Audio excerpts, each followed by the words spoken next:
మన ప్రియతమ నాయకులు గౌరవ అధ్యక్షులు తెలుగుదేశం పార్టీ గౌరవ అధ్యక్షులు మాజీ ముఖ్యమంత్రి చంద్రబాబు నాయుడు గారికి హార్దిక స్వాగతం పలుకుతూ నర్సాపురం రేపటి ఎలక్షన్ గురించి ఆలోచించేవాడు రాజకీయ నాయకుడు, రేపటి తరం గురించి ఆలోచించేవాడు రాజనీతిజ్ఞుడు, తరతరాల గురించి ఆలోచించేవాడు చంద్రబాబు నాయుడు గారు.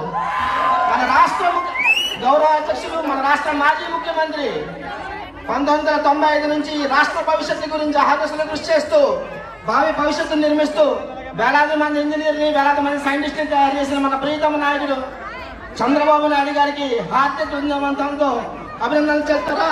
హాయ్. మీరు ఒక విషయం ఆలోచించండి, రాష్ట్రం విడిపోయినప్పుడు సగం పాడైపోయాం, వైసీపీ వచ్చిన తర్వాత మిగతా సగం పాడైపోయాం. ఈ నర్సాపురం మీకు ఇంకా పాడైపోయింది. ఒక అసమర్థ నాయకత్వం వల్ల 1 సంవత్సరం జిల్లా కోల్పోయాం, 1 సంవత్సరం మంత్రిని కోల్పోయాం, 1 సంవత్సరం హార్బర్ కోల్పోయాం, 1 సంవత్సరం మెడికల్ కాలేజ్ కోల్పోయాం. ఇంకేం కోల్పోకుండా ఉండాలంటే ఈసారి ఎన్డీఏ బలపరిచిన మిత్రపక్షాల అభ్యర్థి తెలుగుదేశం పార్టీ, బీజేపీ బలపరిచిన జనసేన పార్టీ అభ్యర్థి బొమ్మిడి నాయకర్ గారిని ఎమ్మెల్యే కింద,